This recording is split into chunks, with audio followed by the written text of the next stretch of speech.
ओम नमो भगवते वासुदेवाय। ओम नमो भगवते वासुदेवाय। ओम अज्ञानतिमिरन्धस्य ज्ञान अंजन शलाख्या चक्षुरुन्मिलितं येन तस्मै श्री गुरुवे नमः। श्रीमद् भगवद गीता तीसरा अध्याय कर्मयोग और श्लोक संख्या 9। यज्ञार्थात् कर्मणो अन्यत्र लोकोऽयं कर्म बन्धनः तदर्थं कर्म कौन्तेय मुक्तसंगः समाचर। अनुवाद और तात्पर्य श्रील प्रभुपाद के द्वारा। यज्ञ अर्थात done only for the sake of यज्ञ, मतलब यज्ञ के अर्थ के लिए, यानी कि यज्ञ की प्रसन्नता के लिए, या फिर श्रील प्रभुपाद लिख रहे हैं विष्णु की प्रसन्नता के लिए। कर्मणः कर्म, अन्यत्र नहीं तो। यज्ञ अर्थात कर्मणो, कर्म विष्णु की प्रसन्नता के लिए किया जाना चाहिए, नहीं तो अन्यत्र। लोको अयम, इस लोक में कर्म बंधना हो, कर्म का बंधन होगा। तद अर्थम,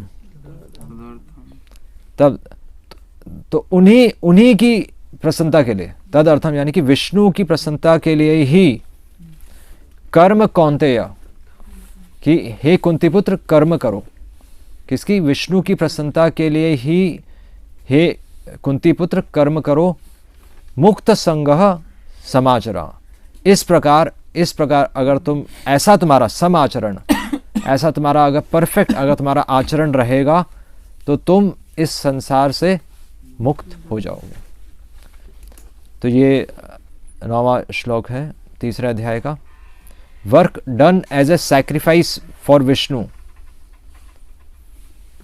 कि विष्णु की प्रसन्नता के लिए ही यज्ञ, विष्णु की प्रसन्नता के लिए ही कर्म होना चाहिए। अदरवाइज नहीं तो यह कर्म हमें इस संसार में बांधेगा, कर्म बंधन। तो यहाँ पर एक्चुअली, यहाँ पर भगवान एक सिद्धांत बता रहे हैं, और वो सिद्धांत है किसका? एक ही चीज़ है, कर्म बंधन। तो एक्चुअली श्रील प्रभुपाद तो भगवान भी बता रहे हैं कि इसलिए एक भक्त शुभ और अशुभ में भी नहीं पड़ता। शुभ और अशुभ से भी परे भक्ति है, क्योंकि शुभ और अशुभ दोनों ही संसार में मान देंगे। तो प्रश्न ये उठता है कि तो शुभ क्या है?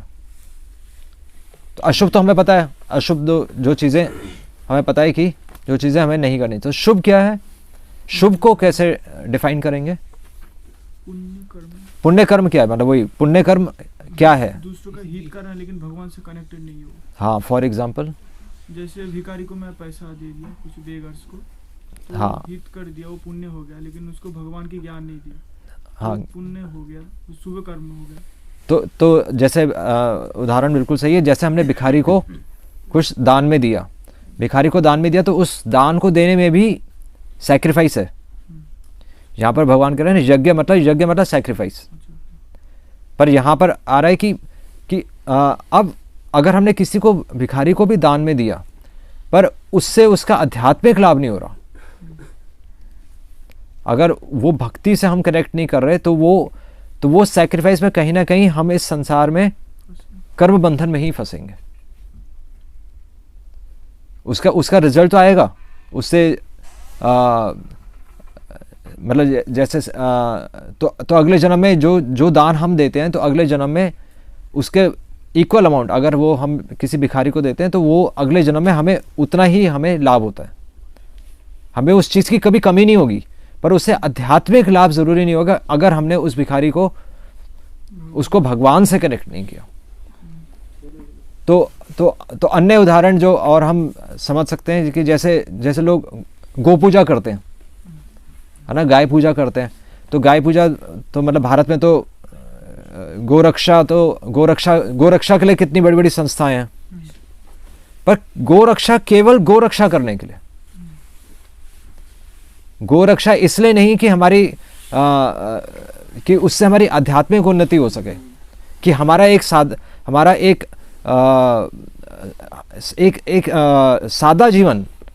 सादा जीवन हम व्यतीत करके हम भगवान को अनुभव कर सकें। ये हमारा लक्ष्य नहीं है। गोरक्षा का केवल ये लक्ष्य रहेगा कि हमें गोरक्षा करनी है, तो वो पुण्य में आ गया।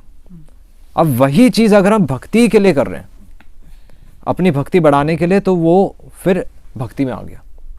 तो कोई भी कार्य अगर हम उसको शास्त्रों के अनुसार भी कर रहे हैं, पर उससे अगर हमारी आध्यात्मिक उन्नति के लिए हम प्रयास नहीं कर रहे, या हमें वो स्पष्ट नहीं है कि उससे हमारी आध्यात्मिक उन्नति हो रही है, तो वो केवल सुकृति में आ जाता है ना, वो भक्ति में नहीं आएगा।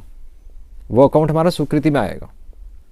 वो ठीक है, हमारा अकाउंट बढ़ेगा, उससे हमें हेल्प मिल सकती है, हमें डिवोटीज का हो सकता है, हमें कभी संग मिल जाए, पर वो संग का लाभ तभी हमें मिलेगा जब हमें उसका लक्ष्य क्लियर होगा कि हमें क्या चाहिए, है ना। जैसे राजा के पास तो जाकर हम कुछ भी मांग सकते हैं, वो हमें स्पष्ट होना चाहिए कि हमें क्या मांगना है। नहीं तो हम जिस स्तर पे राजा से मांगेंगे, राजा तो उसी स्तर पे हमारी हेल्प करेगा। इसमें राजा का दोष नहीं है, हमने मांगे ही राजा से। वो अगर हम राजा से अगर धन मांगेंगे, अगर एक रहने के स्थान मांगेंगे, तो राजा कहेगा कि ठीक है, मैं तुम्हें ये रहने के लिए स्थान देता हूँ और तुम्हें तुम्हारे पूरे जीवन में किसी भी चीज़ की कमी नहीं होगी, क्योंकि तुमने मेरे को खुश किया है। पर अगर हमें यही स्पष्ट नहीं होगा कि हमें राजा से क्या मांगना है, तो फिर राजा अपने आप से नहीं देगा ना वो चीज़। वैसे तो सबसे पहला प्रश्न ये भी वैसे आता है इसमें कि वैसे तो शास्त्रों में यज्ञ वही विष्णु बोला गया है, पर कोई ये प्रश्न सबसे पहले कर सकता है कि यहाँ पर विष्णु है ही कहाँ। मतलब यहाँ तो यज्ञ की बात हो रही है, यहाँ सैक्रिफाइस की बात हो रही है, तो यहाँ विष्णु कहाँ है? यहाँ तो विष्णु लिखा नहीं है, तो इसका क्या उत्तर है? मतलब लोग ऐसे अगर प्रश्न पूछें कि यहाँ पर विष्णु क्यों है और हमें सैक्रिफाइस मतलब विष्णु के लिए क्यों करना है, तो वो क्वेश्चन किस प्रकार है? वो क्वेश्चन इस प्रकार हो गया कि मुझे अपने माता पिता की सेवा करनी क्यों है? मैं ठीक हूँ, मैं सैक्रिफाइस कर रहा हूँ, मैं अपने काम में सैक्रिफाइस तो कर रहा हूँ, मैं लोगों को खिला रहा हूँ और इतने मैं पुण्य के काम कर रहा हूँ, पर माता पिता को क्यों पूछना है? मतलब क्वेश्चन उसी प्रकार हो गया। मतलब एक हमारे अंदर एक स्वाभाविक द्वेष है कि हम मानना नहीं चाहते कि हमें भगवान को अर्पण करना है, कि भगवान परम भोक्ता है। भगवान तो भगवद गीता में कह ही रहे हैं, भोक्ता राम यज्ञ तपसाम। पर हम उसमें लॉजिक ढूंढते हैं और आर्गुमेंट्स करते हैं, समझ रहे हैं ना। और वो आर्गुमेंट्स इसी प्रकार हैं कि हम पूछ रहे हैं कि माता पिता को, हमें अपने पिता को क्यों देना है? भाई बेसिक सी चीज है। मतलब ये थोड़ा समझ में आ रहा है? वो क्वेश्चन ही इसीलिए उठ रहा है क्योंकि हम नहीं देना चाहते। लोग यही तो कहते हैं कि मैं इतना दान करता हूँ और मैं इधर दान करता हूँ, स्कूल में दान करता हूँ, इधर दान करता हूँ, तो मैं तो ऑटोमेटिकली भगवान की सेवा कर ही तो रहा हूँ। तो वो उसी मतलब वही हो गया ना कि वो अपने माता पिता को डायरेक्टली नहीं पूछना चाहता, वो पूरे समाज की सेवा कर रहा है पर अपने पिता की सेवा नहीं कर रहा। भक्ति है कि आप पिता की मतलब जहाँ से सब चीज़ें आ रही हैं तो उनकी सेवा करोगे, तो आप अपने आप हमारे अंदर लोभ नहीं होगा ना। और फिर क्योंकि सभी जीव उनके अंश हैं, तो ऑटोमेटिकली आप जितना ज़रूरी है उतना ही एक्सेप्ट करोगे, और वही सोसाइटी का सबसे बड़ा गेन है। रूपा गोस्वामी ने अपनी संपत्ति को बांटा, डिस्ट्रीब्यूट किया। जब उन्होंने अपना घर छोड़ा था तो अपनी संपत्ति को बांटा ना उन्होंने, तो उन्होंने क्या एग्जाम्पल सेट किया? 50% ब्राह्मण को दिए, 25% आपने दिए और 25% परिवार दिए। 50% भगवान के कार्य में उन्होंने दिया, ब्राह्मणों वैष्णवों को दिया 50%, और बचा हुआ 50% क्योंकि परिवार भी था तो 25% परिवार के लिए रखा और 25% इमरजेंसी के लिए अपने लिए शेष रखा। तो प्रभुपाद कह रहे हैं ये शास्त्रों का नियम है।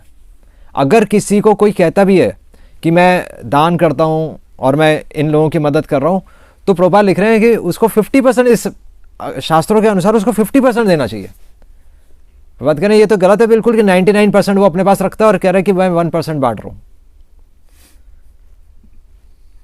है ना, वैसा तो कोई भी नहीं कर रहा। तो अल्टीमेटली वो चोर हुआ ना मतलब देखा जाए, अगर 99% वो अपने पास रखा और 1% अगर बांट भी रहा है, हालांकि बांटना गलत नहीं है वो भी सही है, प्रभुपाद कह रहे हैं चलो कुछ नहीं करने से तो बेटर है, पर जो मापदंड है, जो बेंचमार्क है, वो बेंचमार्क कहता है कि आपको 50% देना पड़ेगा, क्योंकि ब्रह्मचारी नहीं कमाते। सोसाइटी में सोशल ऑर्डर है और एक स्पिरिचुअल ऑर्डर है, वर्ण और आश्रम। एक सोशल ऑर्डर है, एक स्पिरिचुअल ऑर्डर है। सोशल ऑर्डर क्या है? ब्राह्मण, क्षत्रिय, वैश्य, शूद्र। ये अकॉर्डिंग टू क्वालिफिकेशन है। प्रभुपाद लिख रहे हैं ये जन्म के अनुसार नहीं है।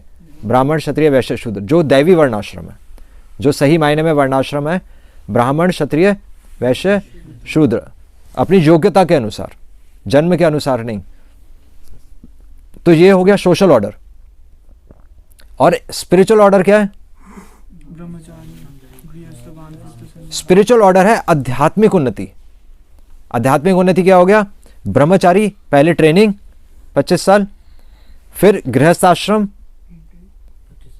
25 साल, मतलब अगर 100 वर्ष की आयु मान लें तो पहले 25 साल ट्रेनिंग यानी कि ब्रह्मचारी आश्रम।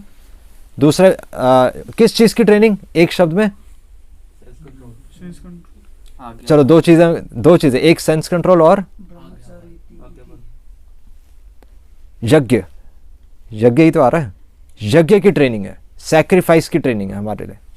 ब्रह्मचारी आश्रम यानी कि सैक्रिफाइस, छोड़ने की, जो हमारे पास है वो छोड़ने की ट्रेनिंग, वो त्याग की ट्रेनिंग। तो ब्रह्मचारी आश्रम ट्रेनिंग और सेंस कंट्रोल फिर उसमें ज़रूरी है, क्योंकि जब तक सेंस कंट्रोल नहीं होगा, हम सेंस कंट्रोल क्या है? विषय से मतलब सेंस कंट्रोल है कि आपने मतलब सेंसेस को एंजॉय करना है कि आपने मुट्ठी में रखा हुआ है सब। सेंस कंट्रोल है कि आप ज़रूरत पड़ने पर आप उसे दोगे दूसरे को, तभी तो देंगे जब हम मुट्ठी खोलेंगे। तो दोनों चीज़ें एक साथ हो गई ना। त्याग तभी होगा ना जब आप खुद अपने लिए एंजॉय नहीं कर रहे, वरना फिर क्या त्याग है? तो फर्स्ट 25 ईयर्स ट्रेनिंग है, सेकेंड 25 ईयर्स क्या है? गृहस्थ आश्रम। फिर आप गृहस्थ आश्रम में एंटर करो, और फिर वानप्रस्थ है, और फिर संन्यास है, जिससे हमारी मतलब कंप्लीट इस संसार से डिटैचमेंट होकर फिर भगवान में आसक्ति होती है। तो ये स्पिरिचुअल आध्यात्मिक उन्नति के लिए ज़रूरी है। ठीक है, सोशल ऑर्डर और स्पिरिचुअल ऑर्डर। तो अब पॉइंट क्या है कि गृहस्थ आश्रम ही तो केवल एक अर्निंग सेक्शन है सोसाइटी का। ब्रह्मचारी नहीं कमा रहे, ब्रह्मचारी कमा नहीं रहे, मतलब उनका लक्ष्य कमाना नहीं है अपने लिए, है ना। ब्रह्मचारी नहीं कमाते, वानप्रस्थ नहीं कमाएगा, संन्यास आश्रम भी नहीं कमाएगा। तो अल्टीमेटली गृहस्थ आश्रम ही बाकी 3 आश्रम को मेंटेन कर रहा है ना। तो इसीलिए गृहस्थ आश्रम की ड्यूटी बनती है कि वो अपना सैक्रिफाइस करे, क्या जो वो इनकम अर्न कर रहा है, क्योंकि अगर वह ऐसा नहीं करेगा तो पहले तो सैक्रिफाइस करे, और सैक्रिफाइस किसके लिए करे? उनको, लोगों को स्पिरिचुअल, उनकी स्पिरिचुअल अपलिफ्टमेंट के लिए, तब वो कर्म बंधन में नहीं फंसेगा। तो प्रभुपाद लिख रहे हैं कि हमारी सोसाइटी नेचुरली, प्रभुपाद लिख रहे हैं कि नेचुरल डिवीजन है। एक तो ब्राह्मण, क्षत्रिय, वैश्य, शूद्र, ये नेचुरली है, हमारा स्वभाव से हम कहीं ना कहीं किसी न किसी सेक्शन में फिट हो जाएंगे। या तो हम तो ब्राह्मण के लिए एक शब्द क्या है? हाँ, तो ब्रह्मचर्यति इति, पर इसमें समझना क्या है? ब्राह्मण ज्ञान लेता है और ज्ञान देगा, नॉलेज, है ना। जैसे सोसाइटी में जो नॉलेज, जिनके पास, उनके पास क्या रोल है? नॉलेज देने का। और नॉलेज क्या है? वो नॉलेज, ये भौतिक संसार की नॉलेज नहीं है। नॉलेज क्या है? एक शब्द में, हाँ, यही तो है, यही तो नॉलेज है कि भगवत गीता ही तो बता रही है नॉलेज क्या है, कि कर्म बंधन से कैसे निकलो। एक ही शब्द है बस, बाकी सब क्या है, बाकी सब इस संसार में बंधने के कारण है। चाहे आपने कंप्यूटर्स किया हो, चाहे आपने डॉक्टरेट किया हो, चाहे आपने आप इंजीनियर हो, चाहे आप लॉयर हो, चाहे कुछ भी हो, वो इस संसार में आपको बांधेगा, क्योंकि वो इस संसार में रहने का एक जुगाड़ है बस वो सही बात है, और इस संसार में रहने का जुगाड़ है बस वो। हम कैसे इस संसार में अच्छी तरह बस अपना घर परिवार चलाएं, वो सिर्फ इस तक सीमित रखता है हमें। पर मेन चीज नॉलेज क्या है, इस संसार से निकलना, इस संसार से बाहर। ये कर्म बंधन, यही ये प्रमाण है। तभी भगवान यहां पर कर्म योग में बता रहे हैं, कर्म योग में ही कर्म बंधन आ रहा है। मतलब लोग कहते हैं ना कर्म योग दिया हुआ है, आप बताओ कि गीता में ही तो कर्म बंधन भी तो दिया है, केवल कर्म योग नहीं दिया, ये भी बताया कि कर्म बंधन से कैसे निकलना है। और इसीलिए कर्म योग का सही मतलब क्या है, भगवान से जुड़कर हम इस कर्म बंधन से निकल सकते हैं। और इसीलिए सबसे पहली ट्रेनिंग क्या है, सबसे पहली ट्रेनिंग ब्रह्मचारी आश्रम में यही है कि सैक्रिफाइस फॉर विष्णु, यज्ञ अर्थात ही कर्मणा। तो ये आ रहा है ना, यज्ञ अर्थात कर्मणो अन्यत्र लोको अयम कर्म बंधना। तो ये इंपॉर्टेंट है। तो इसलिए यहां पर श्रील प्रभुपाद लिख रहे हैं कि किसी भी व्यक्ति को अपना शरीर चलाने के लिए, जब तक प्रभुपाद लिख रहे हैं, जब तक ये शरीर है तब तक तो देखो कर्म करना ही पड़ेगा। शरीर है यानी कि हमें इस भौतिक स्तर पे कर्म करना ही पड़ेगा, हम उस कर्म से नहीं बच सकते। और एक साधारण व्यक्ति के लिए, जैसे हमने कल भी डिस्कस किया था, एक साधारण व्यक्ति के लिए उसको सोशल ऑर्डर फॉलो करना पड़ेगा। और सोशल ऑर्डर में ब्राह्मण, क्षत्रिय, वैश्य या शूद्र। ब्राह्मण जो नॉलेज लेने में इंटरेस्टेड है, जो ये नहीं पूछेगा कि मैं जॉब करते करते डिवोशन करूं क्या, समझ रहे हो? जो सही में नॉलेज ले रहा है वो क्वेश्चन नहीं पूछेगा कभी भी कि मैं शादी करूं या ना करूं, क्योंकि जो ये क्वेश्चन पूछ रहा है वो करना चाहता है, वो समाज में रहना चाहता है। पर प्रभुपाद करें, एक वर्ग सोसाइटी का ऐसा है जो कि बाकी वर्गों को लीड करेगा। और वो लीड क्या है, वो लीड कोई लीडर बनना, लीड करना नहीं होता। लीड करना है कि इस संसार से वो बाहर निकाल सकता है दूसरों।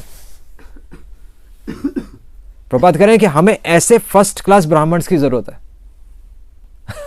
जो सो रहे हैं उठ जाओ नहीं तो फिर वो तो हम फिर वापस सोसाइटी में ही आ गए अगर नींद आ रही है तो, है ना। चैंटिंग करते हुए, अगर मैं सुबह चैंटिंग कर रहा था तो प्रभु जी ने, केशवन प्रभु जी ने यही बताया ना कि अगर चैंटिंग करते हुए नींद आ रही है तो यानी कि हम किस प्लेटफॉर्म पे चैंटिंग कर रहे हैं, हम कनेक्टेड नहीं हैं कृष्णा से। अगर किसी भी एक्टिविटी में हमें नींद आ रही है तो यानी कि हम कनेक्टेड नहीं है, हम बॉडी से कनेक्टेड हैं अभी। अगर चैंटिंग करते हुए आपको उत्साह आ रहा है तो यस, फिर आप भगवान से कनेक्टेड हो, तो वो चेक है। तो उसी तरह नॉलेज, एक पहले के 25 साल जो मोस्ट इंपॉर्टेंट, जो मोस्ट क्रूशियल लाइफ के जो सबसे इंपॉर्टेंट जो पार्ट है, आप उसमें हमें सिर्फ इतनी ट्रेनिंग लेनी है कि पूरे जीवन के अंत में हमें, मतलब पूरे जीवन के अंत में नहीं, मतलब हमारे जीवन का सार क्या होना चाहिए कि इस कर्म बंधन से किसी तरह हम बाहर निकले। और बल्कि श्रील प्रभुपाद क्या कह रहे हैं, हमें जन्म सार्थक करी कर पर उपकार। ये नॉलेज लेकर यजन, याजन, पठन पाठन, यज्ञ, ये यज्ञ खुद के लिए भी हमारे लिए सैक्रिफाइस है। अपना जीवन तो हमारे लिए सैक्रिफाइस हो गया, पर अगर वो सैक्रिफाइस सिर्फ मेरे लिए है तो फिर फंस गए हम, फिर कर्म बंधन में फंस गए, क्योंकि मैं अपने बारे में सोच रहा हूं। इसीलिए प्रीचिंग, इसलिए प्रभुपाद ने बोला कि कर पर उपकार। इस नॉलेज को लेकर जब तक आप दूसरे को नहीं दोगे तब तक फिर वापस हम इसी कर्म बंधन में फंस जाएंगे। मंदिर में आकर भी हम कर्म बंधन में फंस जाएंगे। इसलिए प्रभुपाद ने तो भक्ति सिद्धांत सरस्वती महाराज भी ये कहते थे ना कि चाहे एकादशी के दिन तुम्हें खिचड़ी खानी पड़े पर मंदिर से बाहर निकलो, क्योंकि नहीं तो मेरी साधना हो गई। जहां मेरा है, जहां स्वार्थ है, बस वहीं पर बंधन है। प्रभुपाद ये पॉइंट ला रहे हैं, जहां स्वार्थ है। इसलिए प्रभु जी यही कह रहे थे ना कि कि सैक्रिफाइस सिर्फ हमारे लिए सैक्रिफाइस ये नहीं है कि हमने घर छोड़ दिया, हमने घर छोड़ा था, ब्रह्मचारी घर छोड़ते हैं उस समय वो सैक्रिफाइस था। अब मंदिर में, अगर कल हम मंदिर में थे और आज भी हम मंदिर में हैं, तो कोई नया सैक्रिफाइस नहीं है, वो तो आपने सैक्रिफाइस कर चुके। ऐसा नहीं वो सैक्रिफाइस अभी भी चल रहा है। अब अगर मैं मंदिर में भी आकर सिर्फ मैं अपने लिए काम कर रहा हूं तो फिर वापस इधर आ गए। इसलिए हर एक्शन में सैक्रिफाइस है। प्रभु जी ने बताया था ना एक बार, केशव प्रभु जी बता रहे थे कि नलका चला रहे हो, जैसे हम प्रसाद के बाद डिवोटीज के लिए नलका चलाते हैं, तो उस समय भी हमें, अगर मैं ये सोच रहा हूं कि मेरी सेवा है या मेरे को सेवा मिलेगी, समझ रहे हैं ना, कि हाँ वैष्णव सेवा है जी, मेरे को वैष्णव सेवा करनी चाहिए, तो किसके बारे में सोच रहे हैं? मतलब एक लेवल पे मतलब ऐसा सोचना अच्छा है, वो तो हम एक हायर लेवल पे जा रहे हैं। मतलब हम ऐसा नहीं कि वो चीज़ें डिजायर्ड नहीं है, वो चीज़ें अच्छी हैं कि हमें वो करना ही चाहिए, पर पॉइंट ये कि उसमें भी अगर मैं सोच रहा हूँ कि नहीं उसने मेरे कपड़े धोए तो मैं भी उसके कपड़े धो दूंगा, हाँ मतलब हम टिट फॉर टैट सोच रहे हैं वहाँ पर भी, तो उससे बेटर ये होना चाहिए कि हमें सोचना चाहिए कि सामने वाले डिवोटी को उत्साह कैसे आएगा। अगर मैं उसके कपड़े धो दूँ तो वो उसको उत्साह आएगा। कई बार किसी का कपड़े धोते हैं तो वो परेशान हो जाता है ना, ऐसा ही होता है ना, तो वो बुरा ही मान जाता है किसी के अगर कपड़े धो देते हैं, तो हमने सेवा की जगह डिससर्विस कर दी। मतलब कई बार प्रसाद डालते हैं तो ले भाई खा नहीं ये 4 रोटी ले, 5 रोटी ले, और सामने वाले का पेट फटा ही आ रहा है तो वहां पर हम अपने बारे में सोच रहे हैं। पॉइंट ये है कि हर लेवल पे सैक्रिफाइस है, सिर्फ एक सैक्रिफाइस नहीं है कि हमने घर छोड़ दिया। हर एक्शन में, हर दिन, हर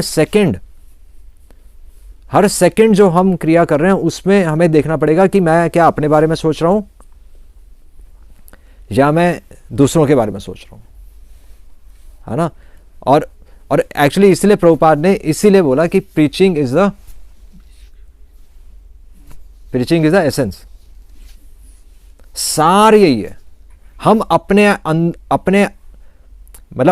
अपने स्वार्थ से कब बाहर निकलेंगे? दूसरे को उठाने की कोशिश। हाँ यही पॉइंट है। मतलब इसमें भी है तो चलो अपना बेनिफिट है, ये तो हमें पता है, एक बैकग्राउंड हमारा रहता है, क्योंकि प्रभुपाद यही कह रहे हैं कि सर्टेन है जब तक हमारा शरीर है हमें अपने बारे में सोचना ही पड़ेगा पर विन विन सिचुएशन है कि आप दूसरे को हेल्प करने के चक्कर में आप बच जाओगे।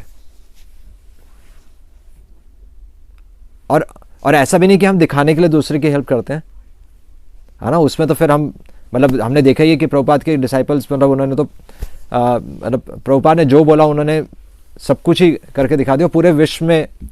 प्रभुपाद की मतलब तो प्रभुपाद ने अपने शिष्यों को पूरे संसार में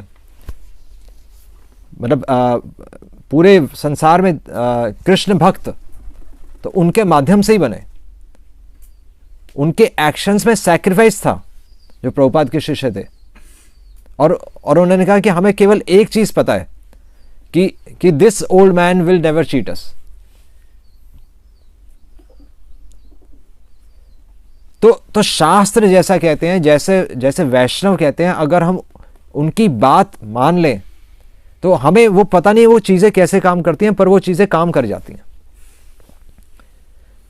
तो यहां पर एक्चुअली भगवान एक चीज बता रहे हैं, यहां पर भगवान एक सिद्धांत बता रहे हैं कि अगर आप उस सिद्धांत के अकॉर्डिंगली, अगर आप सैक्रिफाइस के अकॉर्डिंगली काम करोगे तो आपको रिजल्ट आएगा। अगर इस संसार में हम कोई भी चीज सैक्रिफाइस करते हैं तो पूजा लाभ प्रतिष्ठा मिल जाती है। इस संसार में आप कोई भी काम करो, जैसे समाज सेवी होते हैं तो उनका नाम हो ही जाता है अल्टीमेटली। या कितने आप तो मदर टेरेसा का आप देख लीजिए, मदर टेरेसा का कितना नाम है, क्योंकि उन्होंने पूरी सेल्फलेस सर्विस की। तो जिस प्रकार इस संसार के लॉस काम करते हैं, तो भगवान यहां पर कह रहे हैं कि अगर अगर विष्णु की प्रसन्नता के लिए काम करेंगे हम, तो हम इस संसार से ही बाहर निकल जाएंगे। ये भी प्रिंसिपल है। अगर लॉजिक हमें लगानी है तो ये लॉजिक लगाए ना हम। मतलब अगर आप इस कंपनी में जॉब करोगे तो आपको इतनी सैलरी मिलेगी, अगर आप उस कंपनी में जॉब करोगे तो आपको एक ऊंची सैलरी मिलेगी। तो भगवान कह रहे हैं कि आपको पता है कि भाई एक सैलरी कम है, दूसरी सैलरी ज़्यादा है, तो आप हाईएस्ट सैलरी के लिए पीछे जाओ ना। अगर इस संसार में बंधना ही क्यों है? अगर आपको सब चीज़ें समझ में आ रही हैं, अगर आप बहुत इंटेलिजेंट हो, तो सारे शास्त्र ये कह रहे हैं कि निकलो, बाहर निकलो।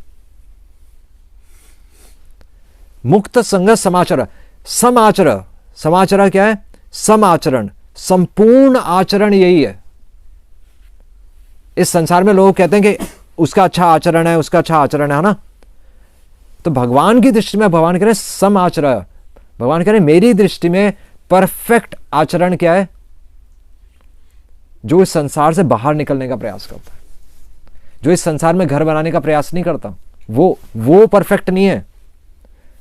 जो इस संसार से बाहर निकलने का प्रयास कर रहा है वो परफेक्ट है। और वैसे तो भक्तों के लिए तो यह है कि वो बाहर निकले, है ना। जिसको समझ में आ गया, जिसने अपना जो अपना जीवन, जिसको समझ में आ गया कि ये जीवन, एक जीवन मैं भगवान के लिए अर्पित कर दूं, जिसको ये समझ में आ गया, उसको तो बाहर निकल जाना चाहिए। और इसलिए उसको प्रैक्टिस करना है सैक्रिफाइस। और सैक्रिफाइस वो क्या करेगा? आप क्या सैक्रिफाइस करोगे?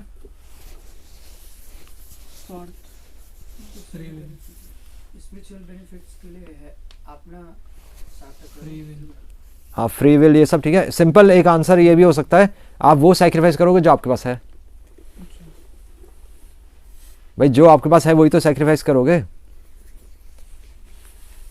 तो उसमें फिर ये सब चीजें आती है कि हम अपनी फ्री विल जैसे काम कर, अपनी मर्जी से ही काम कर रहे हैं ना। तो जो चीज हमने छोड़ दी अब वो हमारे लिए सैक्रिफाइस नहीं रह गया। सिर्फ मंदिर में रहना सैक्रिफाइस नहीं रह गया अब हमारे लिए। पर जो चीजें हमने अभी रखी हुई हैं अपने पास, जो हम नहीं देना चाहते, मेरा अहंकार, झुकना, हम नहीं झुकना चाहते किसी के आगे। हम किसी डिवोटी के अगर 10 डिवोटी हैं, हम 9 की मदद करना चाहते हैं, 1 की मदद नहीं करना चाहते। तो जिसकी मदद नहीं करना चाहते अगर उसकी मदद करेंगे तो सैक्रिफाइस है। जो हम करना चाहते हैं वो सैक्रिफाइस नहीं है। जैसे मेरे को डीटी वर्शिप करने में बहुत अच्छा लगता है, हाँ, जो स्वाभाविक है मेरे लिए वो सैक्रिफाइस नहीं रह गया, चाहे वो मंदिर में ही एक्शन है। मेरे को कुकिंग करना बहुत अच्छा लगता है, मेरे लिए स्वाभाविक है, वो सैक्रिफाइस नहीं है, पर वो क्योंकि मेरे को अच्छा लग रहा है, अच्छा लगना चाहिए। पर सिर्फ अच्छा लग रहा है इसलिए मैं वो काम कर रहा हूं, पर जो मेरे को अच्छा नहीं लग रहा वो मैं नहीं कर रहा। जो अच्छा नहीं लग रहा और जो शास्त्रों में लिखा है जो मेरे को करना चाहिए वो अगर मैं करूं तो वो सैक्रिफाइस है, और वहां पर एक्चुअली हाईएस्ट बेनिफिट मिलेगा। तो भक्तों को इस पे फोकस करना चाहिए। जो साधक है, साधक को उस पे फोकस करना चाहिए जो मेरे को अच्छा नहीं लग रहा। अगर मैं कोई सेवा नहीं करना चाहता, जब मैं बच रहा हूं उस सेवा से, तो मेरे को वही सेवा पकड़नी चाहिए। मुश्किल है, बहुत मुश्किल है ये चीज़, है ना। पर मतलब ट्राई किया जा सकता है। ऐसा ज़रूरी नहीं कि हम ऐसा हमेशा करें, पर ट्राई किया जा सकता है। हम ऐसा मतलब इससे रियली में हमारा उत्थान, आध्यात्मिक उत्थान होगा, है ना। इसलिए तो शास्त्रों में, इसलिए हो सकता है हम 50%, 60%, 70% हम फॉलो कर रहे हैं, पर जहाँ पर हमारा ब्लॉक है, हमें तो ब्लॉक्स हटाने हैं ना, क्योंकि हमें तो इसी जीवन में भगवत प्राप्ति करनी है। और क्यों भगवत प्राप्ति करनी है? भगवान को प्राप्त करना है, नहीं करना? क्यों करना है? भगवान चाहते हैं। हाँ ठीक है, भगवान चाहते हैं, अच्छा आंसर है। और कोई ऑप्शन नहीं है, ये भी आंसर है। पर यहाँ पर स्वार्थ की बात चल रही है। मैं मतलब इस कंटेक्स्ट में हमें आंसर्स देने हैं। आंसर्स तो सारे ठीक ही हैं। कर्म बंधन में फंस जाएंगे। आंसर यहाँ पर क्या है समझ नहीं। अभी तक हम हम की सेवा करने के लिए भगवान की हम उस मूड में नहीं पहुंचे अभी तक, अंदर उस मूड में नहीं पहुंच पाए, यानी कि अभी तक। एक भी शुद्ध भक्त सारा संसार को तार सकता है ना। तो हाँ, आप क्लोज आ गए। भगवत प्राप्ति के मार्ग में हम जितना आगे बढ़ेंगे उतने लोगों तक। हाँ, ये आंसर है। आंसर ये है कि अपने लिए नहीं करना। ये सारे आंसर्स अपने लिए थे। थे कि नहीं थे? अपने आप को शुद्ध करना है, और क्या आंसर था आपका? और कोई ऑप्शन नहीं है, भगवान की इच्छा। तो ये सारे आंसर्स हमारी दृष्टि के लिए है ना। तो हमें भगवत प्राप्ति करनी है, हमें शुद्ध बनना है दूसरों को हेल्प करने के लिए, वहां पर यज्ञ आ रहा है। दूसरों को हम हेल्प नहीं करना चाहते ना, मतलब देखा जाए तो हम अपने लिए क्या कह रहे हैं? हाँ, मतलब हमें तो हम अपने बारे में सबसे पहले सोचते हैं ना, स्वाभाविक है, उसमें कुछ गलत नहीं है, क्योंकि तभी हम यहाँ पर हैं। पर हाईएस्ट हमेशा हमें दूसरों के बेनिफिट के लिए, इसलिए हम शुद्ध होना चाहते हैं। तो इसलिए भगवत प्राप्ति हमें इसी जन्म में करनी है। इसी जन्म में हाईएस्ट ऑर्डर पे हम जा रहे हैं, तो हाईएस्ट ऑर्डर के लिए हाईएस्ट सैक्रिफाइस चाहिए। हाईएस्ट सैक्रिफाइस वो ये जो 10% 20% जो हमारा रह रहा है, उस पर हमें धीरे धीरे काम करना है। धीरे धीरे होगा, ऐसा नहीं कि कल से मैं प्रैक्टिस करने लगूंगा, मतलब धीरे धीरे होगा। हो सकता है पूरा जन्म ही लग जाए, क्योंकि भक्ति विनोद ठाकुर भी कह रहे हैं कि केवल अगर पूरे जीवन भी में अगर हम अपनी केवल 10 आदतों को हम बदल सकें तो हम भगवान के धाम चले जाएंगे। तो 10 आदतें पूरे जीवन में अगर हम बदल लें तो बहुत बड़ी बात है, भक्ति विनोद ठाकुर कह रहे हैं। तो यानी कि शुरुआत एक से ही कर लें। पॉइंट ये है कि हमें पता होना चाहिए, हमें पता होगा तभी तो हम उस पर काम करेंगे। तो यहां पर यज्ञ, हमारे लिए यज्ञ उस लेवल पे चल रहा है। और दूसरा यहां पर यज्ञ अर्जुन के लिए, जो भगवान कह रहे हैं कि तुम युद्ध करो। कल हमने डिस्कस किया था ना, भगवान अर्जुन को कह रहे हैं। तो अर्जुन के लिए यज्ञ क्या है? अर्जुन मतलब एक कॉमन पर्सन, जो एक सोसाइटी में जो एक जिम्मेदार पर्सन है। अर्जुन मतलब एक जिम्मेदार पर्सन को भी रिप्रेजेंट कर रहा है वो, और एक डिवोटी को भी रिप्रेजेंट कर रहा है। हमने डिवोटी वाला एंगल अभी डिस्कस किया। और साधारण व्यक्ति के लिए यज्ञ क्या है, हमने अभी डिस्कस किया था पहले।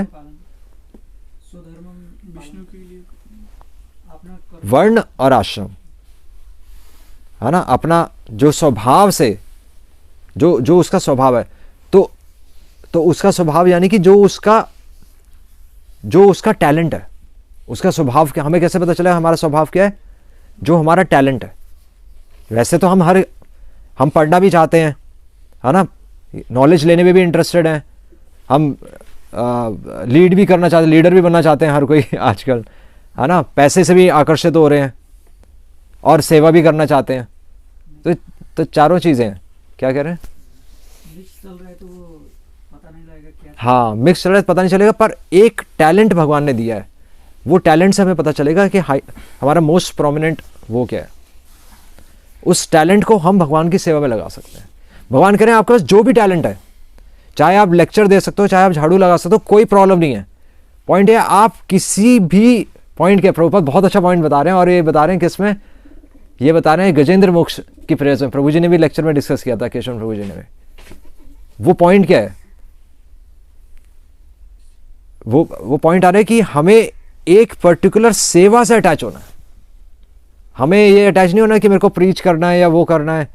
अल्टीमेटली हमें वहां पर गजेंद्र मोक्ष प्रभुपाद लिख रहे हैं, हमें मृत्यु के समय हमें कोई एक प्रेयर हमें स्मरण आ जाए, उससे हम अटैच हो, तो फिर हम बच जाएंगे।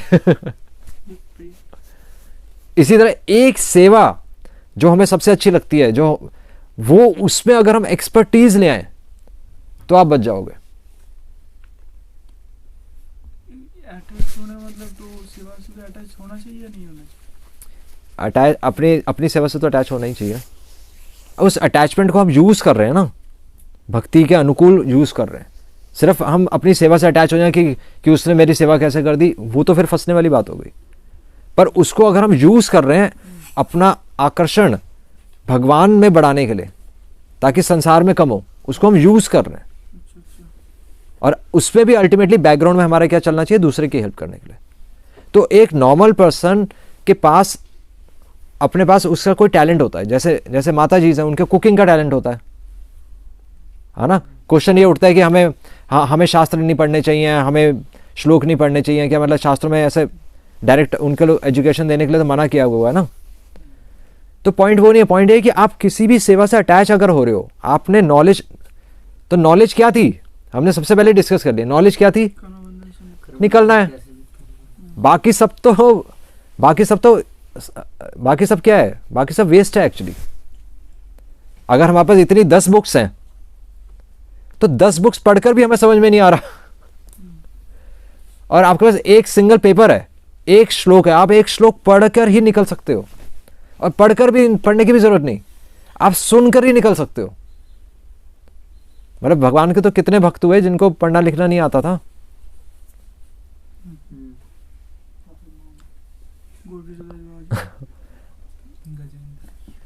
हाँ, तो टोटकाचार्य आता है मध्वा संप्रदाय में, उनको तो आता ही नहीं था, वो तो बर्तन धोते रहते थे, पर वही आचार्य बने मठ के। अगर सार समझ में आ गया तो श्लोक समझने की जरूरत नहीं है। श्लोक तो हेल्प कर रहे हैं हमें भगवान का स्मरण करने में, श्लोक प्राइमरी नहीं है। तभी तो कह रहे हैं वहां पर, क्या कह रहे हैं, वेद वाद रतः पार्थ, वेदों की अलंकारमयी भाषा। सुनकर ऐसा लगेगा जैसे मैं भगवान की स्तुति कर रहा हूं, पर अंदर से हम समर्पण नहीं कर रहे अभी, क्योंकि 10 बुक्स लग गई हमें समझाने में समझ रहे हैं, पूरी लाइब्रेरी लग गई हमें समझाने में, पर वो अंदर जा ही नहीं रहा। तो सेवा से, एक्चुअली सेवा से या फिर भगवान की किसी भी एक स्तुति से हम अटैच हों, अटैचमेंट की बात हो रही है, और वो अटैचमेंट भी अपना स्वार्थ छोड़ने के लिए, क्योंकि वेदों में तो स्तुतियां भरी हुई हैं। फिर आप क्या क्या स्तुतियां याद रख सकते हैं, और जो याद करेंगे वो भूल भी जाएंगे, क्योंकि स्वाभाविक नहीं है ना वो हमारा। इसलिए फिर प्रभुपाद यहाँ पर ये भी समझा रहे हैं कि वर्णाश्रम धर्म है कि आप अपने स्वभाव में स्थित रहकर जो आपका टैलेंट है, उस टैलेंट को भगवान की सेवा में लगा दो। और आप जिस भी आश्रम में हो, अगर आप ब्रह्मचारी आश्रम में हो तब तो आप सही नॉलेज लो, अगर आप गृहस्थ आश्रम में हो तो आप दूसरे 3 आश्रम उनको सपोर्ट करो। 50% ऑफ योर इनकम आपको आध्यात्मिक कार्यों में लगानी चाहिए, क्योंकि उसी से हमारी आसक्ति इस संसार से कम होगी, क्योंकि पैसे से ही अटैच है ना। हम सुबह सुबह कौन सी आरती करते हैं, नरसिंह आरती करते हैं ना, तो अल्टीमेटली वहां पर क्या बोलते हैं हम नरसिंह आरती में,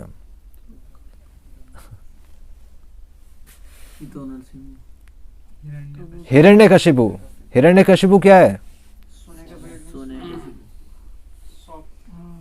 सोना और स्त्री, है ना, 2 ही तो चीजें हैं। उसी से तो हम बचने के लिए उनसे प्रार्थना कर रहे हैं कि हमें बचाए रखिए। हमारी भक्ति कैसे बचेगी, 2 ही चीजों से तो हम मात खाएंगे, या तो ये धन से या फिर स्त्री से, है ना। तो वही तो प्रार्थना कर रहे हैं हम।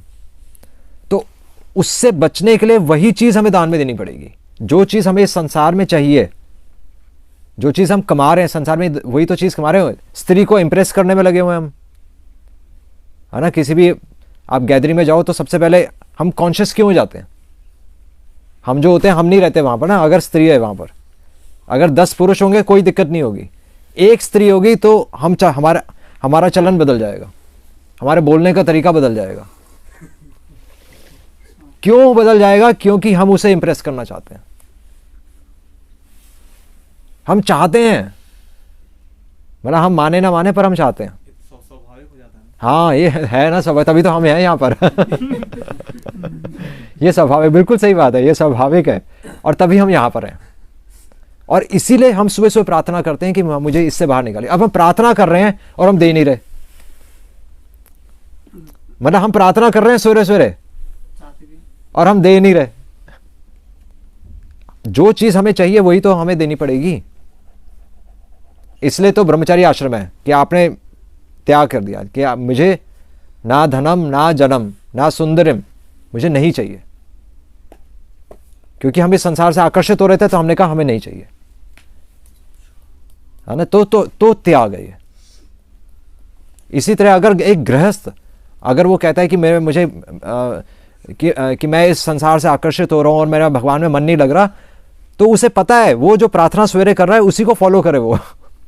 इसलिए प्रभुपाद करें कि गृहस्थ से दान लेना एक्चुअली उसका बेनिफिट है। ऐसा नहीं कि वो बाकी आश्रमों को मदद कर रहा है, एक्चुअली उसका बेनिफिट है इसमें। वो जितना वो त्याग करेगा, जितना वो दान देगा, उतना ही वो इस संसार से जल्दी बाहर निकल जाएगा। तो प्रभुपाद के फादर ने क्या बोला था? प्रभुपाद के फादर ने कहा था कि जो स्त्री तुम्हें सुंदर लग रही है, जिससे तुम आकर्षित हो रहे हो, उससे शादी मत करना, नहीं तो तुम बाहर नहीं निकल पाओगे, है ना। और प्रभुपाद ने उनकी बात मान ली थी और प्रभुपाद निकल गए फिर बाद में। अब प्रभुपाद अगर जिससे प्रेम करते थे, अगर उससे मैरिज हो जाती तो फिर हो सकता है प्रभुपाद इतना बड़ा मिशन नहीं अकम्प्लिश कर पाते, है ना। इसलिए जब गुरु हमें बोलते हैं ना, कुछ हमें कोई इंस्ट्रक्शन देते हैं, तो वो हमें चुभता है, क्योंकि हम उससे अटैच हैं और गुरु को पता है उसी चीज से अटैच है। इसलिए गुरु कहते हैं उसको छोड़ो, और हम कहते हैं, और हम क्या करते हैं, हम गुरु छोड़ देते हैं। हम कहते हैं वो ये मेरे वो नहीं है, मेरे को वो वाले गुरु अच्छे लगते हैं, वो जो कीर्तन करते हैं वो ठीक है। जो मेरे को घूमने के लिए अलाउ करते हैं वो ठीक है, ये तो मेरे को घूमने नहीं जाने देते, ये मेरे को बूढ़ी शोषण करने का मन है, मेरे को बाहर ही नहीं जाने देते। गुरु मार विद्या, हम गुरु को ही हटा देते हैं, वो हमें उठाने का प्रयास करता है और हम गुरु को ही हटा देते हैं। तो ये बस यही बात है। तो इसलिए यहाँ पर लिख रहे हैं कि पर्पस क्या है। पर्पस, हर चीज़ के पीछे उसका लक्ष्य देखना पड़ेगा। सैक्रिफाइस का भी पर्पस क्या है? सैक्रिफाइस सिर्फ ये नहीं कि दान देना, दान के पीछे पर्पस क्या है? मैं निकलना चाहता हूँ इसलिए मैं दान दे रहा हूँ। और मैं निकलना क्यों चाहता हूँ? क्योंकि मैं दूसरे की भी आत्मा के स्तर पर मदद तभी कर सकता हूँ जब मैं खुद निकला हूँ। जब हम कुएं से बाहर होंगे तभी किसी को कुएं से बाहर निकालेंगे। और इसलिए अपने परिवार का भी हाईएस्ट बेनिफिट तभी है जब हम खुद इस कुएं से बाहर होंगे, है ना। इसलिए जॉब करके आप अपने परिवार की हेल्प भी नहीं कर सकते, है ना। ये जो कंसेप्ट बताते हैं ना कि आप जॉब करो, पैसे कमाकर अपने परिवार को, पहले आप अपने परिवार को सक्षम बना दो 3-4 लाख रुपए कमाकर, और फिर आप निकलो, तो आप तो उनको, तो वो तो एक अलग ही प्लेटफॉर्म चल रहा है। ये तो समझ नहीं आ रहा जो आपने बोला था। हाँ, वो समझ में नहीं आया होगा ना, वो समझ में नहीं आता। वो तो वो समझ में आज क्यों आ रहा है? क्योंकि सेवा कर ली आपने, आपने समर्पण किया ना। तो जब आपने गिलास खाली किया उसके बाद ही ये चीज़ें समझ में आ रही है। और जब सेवा का अकाउंट, उसमें हम सेवा का अकाउंट डालते हैं, तब ये चीज़ें समझ में आती हैं कि हम अपने परिवार का भी बेनिफिट पैसों से नहीं कर सकते। पैसे तो हर किसी के पास होते हैं, हाँ। वैश्य के पास भी पैसे होते हैं, बात तो सही है। पर यहाँ पर जन्म मृत्यु के चक्र से बाहर निकलने की बात हो रही है, यहाँ पर शास्त्रों की बात हो रही है, यहाँ पर भगवत गीता की बात हो रही है। भगवत गीता का प्लेटफॉर्म आत्मा के स्तर पर है। आत्मा के स्तर पर हम किसी व्यक्ति की हेल्प, जब तक खुद हमें अनुभव नहीं होगा, जब तक जो चीज़ हमारे पास नहीं होगी, हम दूसरे को नहीं दे पाएंगे। आपको अनुभव लाने के लिए आपको पहले गोता लगाना पड़ेगा। अनुभव बाहर से बैठकर नहीं आ सकते ना। अगर तैराकी का अनुभव पानी से बाहर रहकर नहीं आ सकता, आपको तैरना पड़ेगा। कई बार हो सकता है हम डूबने मतलब तो डूबने का उसमें संकट भी है। और प्रचार में हमने ऐसा देखा भी है कि प्रचार में कई लोगों को डूब गए, पर उसमें भी एक बेनिफिट है। हो सकता है प्रचार, हो सकता है हम किसी का जीवन को हम पूरा शुद्ध ना बना पाए, हो सकता है हम कोई बहुत बड़ा, हम कोई मिशन अपने आप से हम किसी पूरे शहर को हम प्रचार ना कर पाए, पर फिर भी एक बहुत इंपॉर्टेंट बात है उसमें कि अगर प्रचार करते करते हम सफल, तथाकथित अगर हमें सक्सेस नहीं मिली, फिर भी एक बेनिफिट है। क्या बेनिफिट है? प्रयास करने की प्रवृत्ति हमारे आत्मा के साथ संस्कार आ गए। सबसे बड़ी बात है कि संस्कार आ गए। हमें पता चल गया कि हम एक सत्य के रास्ते पर चल पड़े। अगले जन्म में हमें ढूंढना नहीं पड़ेगा वो सत्य क्या था।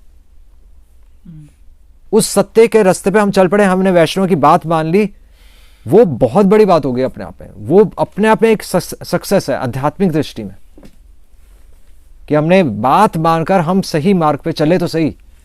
जिस मार्ग पर ध्रुव महाराज चले थे, जिस मार्ग पर प्रहलाद महाराज चले थे, हम इतने करोड़ों जन्मों के बाद उस मार्ग पर चल तो पड़े। कितनी बड़ी बात हो गई।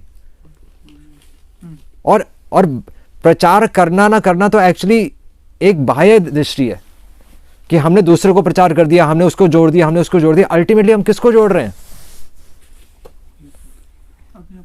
अल्टीमेटली हम खुद को प्रचार कर रहे हैं। अगर मैं अभी लेक्चर दे रहा हूं तो अल्टीमेटली बाकी सब जितने सब बैठे हैं डिवोटीज 50% से ज़्यादा नहीं ले पाएंगे, या 50% भी बहुत ज़्यादा हो गया। मतलब शायद पूरे लेक्चर में से शायद एक बात क्लिक करे, शायद, क्योंकि बाकी समय कभी नींद के झोंके आ रहे होंगे, कभी कुछ पेट पे दर्द हो रहा होगा, कभी कुछ मच्छर काट रहा होगा, कभी हमारा काम है कपड़े बाहर डाले हुए हैं, कुछ हमारा माइंड ब्लॉक्स चलते हैं। पर जब मैं बोल रहा हूं तो मैं 100% सुन रहा हूं, मैं सुन रहा हूं। प्रभु जी भी यही कहते हैं, कृष्ण प्रभु जी भी, कि एक्चुअली प्रचार के वक्त ही हम खुद सुनते हैं, दूसरे के लेक्चर को हम नहीं सुनते। दूसरे के लेक्चर में हम वो चीज पकड़ते हैं जो हमें चाहिए होती है, वो चीज नहीं पकड़ते जो वो बता रहा है। क्योंकि जो हमारे लेक्चर से पहले क्वेश्चन होते हैं ना, वही क्वेश्चन लेक्चर के बाद होगा, आप नोट करिएगा।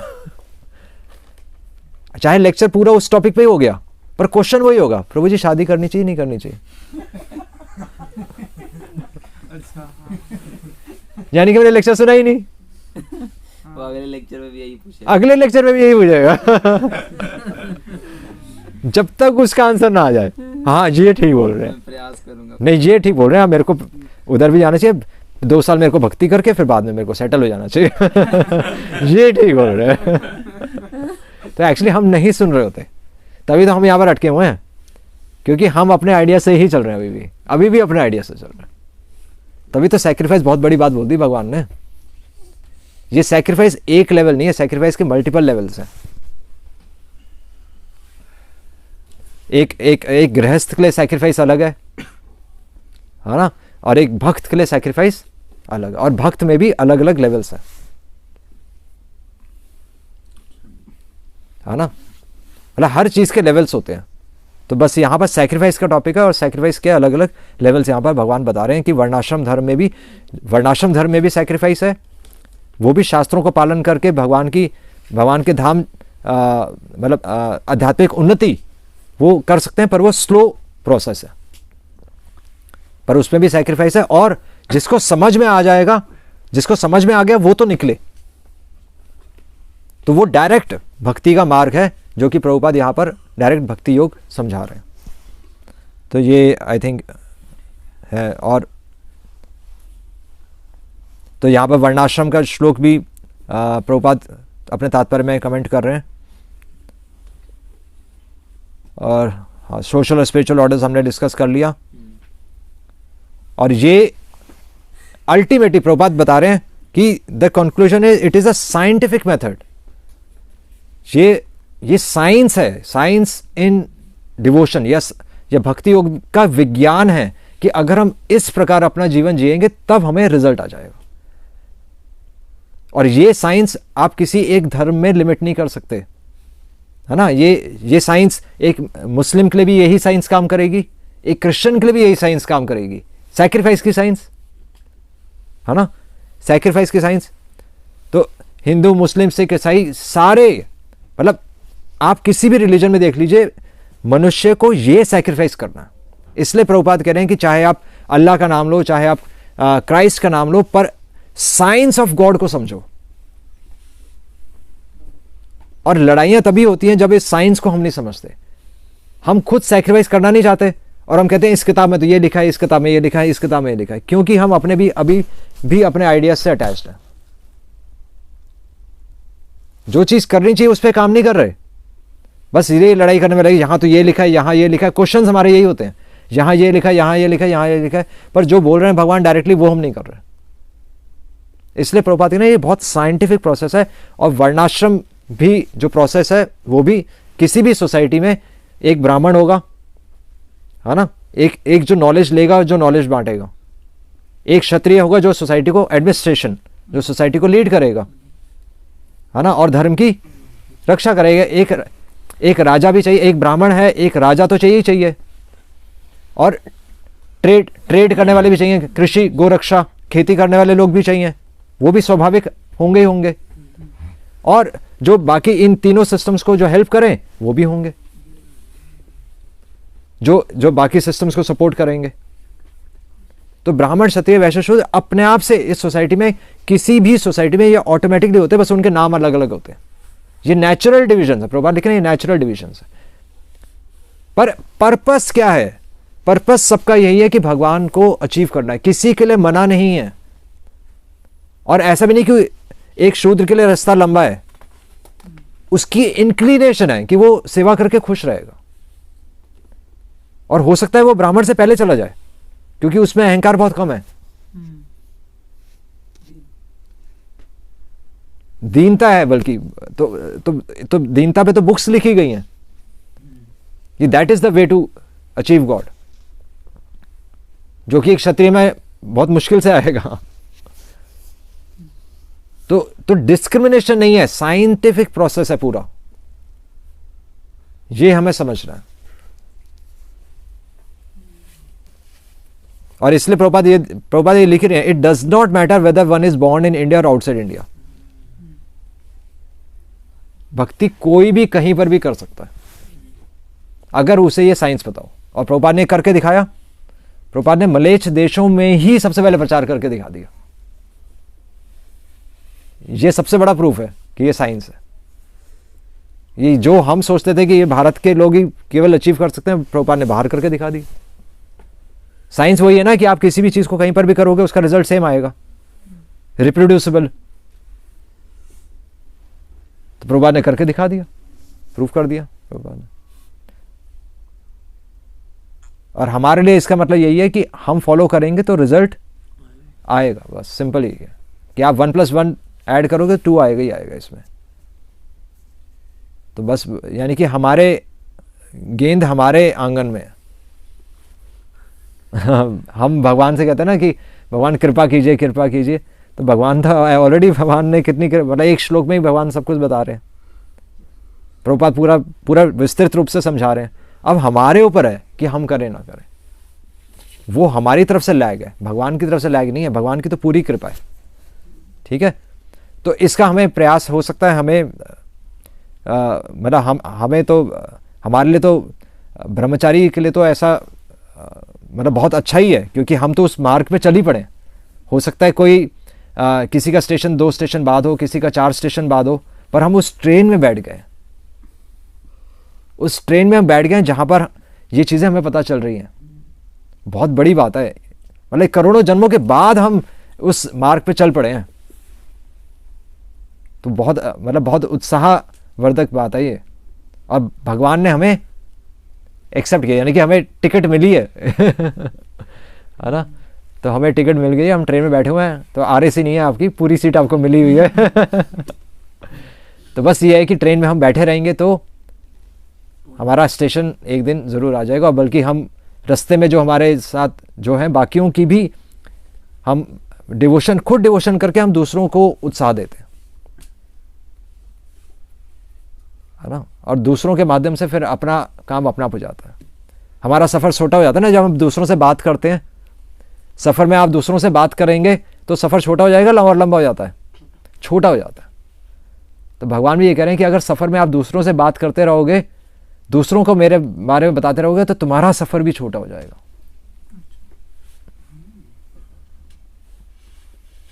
ठीक है। हरे कृष्णा। श्रील प्रभुपाद की